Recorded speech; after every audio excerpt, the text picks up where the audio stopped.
Internet is a worldwide system of connected computer network that connects to each other by use of the TCP/IP protocol suites. In our previous topics, we learned that TCP/IP are a set of standard rules that allow different types of computers to communicate with each other over the internet. In this lesson, we are going to look at what is needed to connect to the internet and common methods of internet connection. Good people, this is the 9th video in my series where I am teaching about internet and web fundamentals. Just to remind you, in the last video, I talked about the difference between domain name and web hosting. Have also shared the link to the article about this lesson in this video description. This is the question we are asking ourselves today. What is it that is needed to connect to the internet? To answer that question, there are 4 basic ingredients needed to access the internet. Number 1 is a computer, an ISP, a modem, and the last one is a web browser. Good people, by definition, a computer is a programmable electronic device that accepts raw data as input and processes it with a set of instructions to produce the result as output. It renders outputs just as performing mathematical and logical operations and can save the output for future use. By definition, a modem is an electronic device that converts data to a signal so it can be easily sent and received over a phone line, cable, or satellite communication. For transmission over an analog telephone line, which was once the most popular way to access the internet, the modem converts data between analog and digital formats in real time for two-way network communication. Today, cable and telephone companies provide service to most people, and the modem converts their signals to the internet packets your computer requires. Good people, by definition, a web browser is a software program that searches for and retrieves materials on the internet, which include web pages, photos, videos, and different files. The browser sends a request to the web server, which then transmits the requested data to the browser as HTML page. Mozilla Firefox, Microsoft Edge, and Google Chrome are good examples of internet browsers. Good people, by definition, an ISP, that's Internet Service Provider, is a company that provides individuals and organizations access to the internet and other related services. An ISP has the equipment and the telecommunication line access required to have a point of presence on the internet for the geographic area covered. Just to let you know, ISPs are connected to one or more high-speed internet lines. Larger ISPs have their own high-speed list lines, so they are less dependent on telecommunication services and can provide a better service to their customers. ISP provide transport of internet traffic on behalf of other ISPs, companies, or other non-ISP organizations and individuals. To let you know, ISPs are classified into 3-tier model that categorize them based on the type of internet service they provide. ISP are grouped into the following 3 tiers.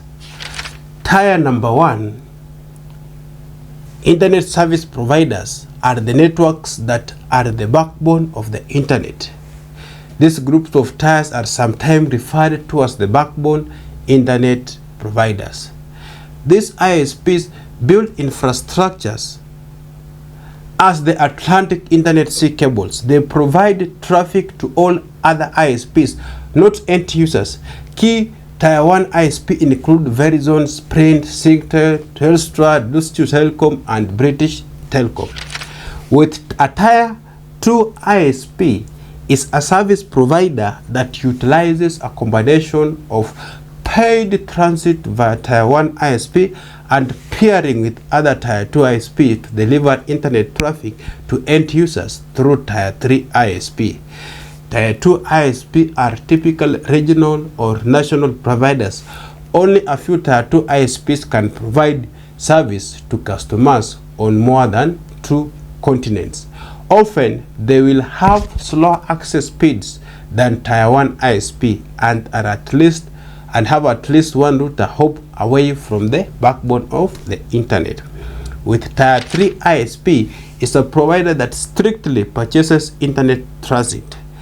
A Tier 3 provider is by definition primarily engaged in delivering internet access to end customer. Tier 3 ISPs focus on local business and consumer market condition. They provide the local access to the internet for end customers through cables, DSL, fiber, or wireless access. Their coverage is limited to specific countries or sub-regions such as metro area. Tier 3 ISP utilize and pay higher Tier 1 ISP for access to rest of the internet. Good people, what are the common methods of internet connection?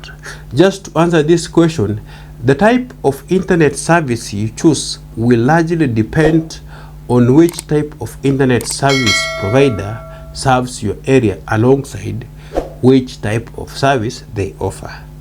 Here are some common methods of internet connection. Number 1 is DSL. What is DSL? This is digital subscriber line that connects user to the internet using a telephone line. DSL service runs over traditional hardwired phone lines along with or instead of voice communications and becomes available only in location close enough to phone company equipment setups. It is widely available, but is slowly being replaced by more reliable broadband connections such as cable and fiber. DSL is lower and offers a download speed of 55 to 35 Mbps and upload speed of between 1 to 10 Mbps. It is good options for users in rural areas and those who mainly surf the web or stream TV on one device. Number 2 is cable. This service uses coaxial cable, same coaxial wiring that carries TV signal. Cable internet has low latency, which is good for users who need less delay or lag time. Cable has download speed of 10 to 500 Mbps and upload speed of between 5 to 50 Mbps.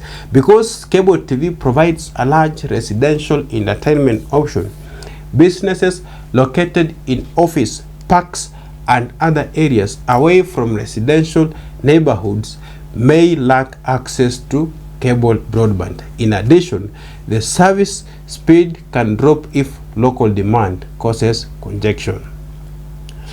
Then number 3 is satellite services.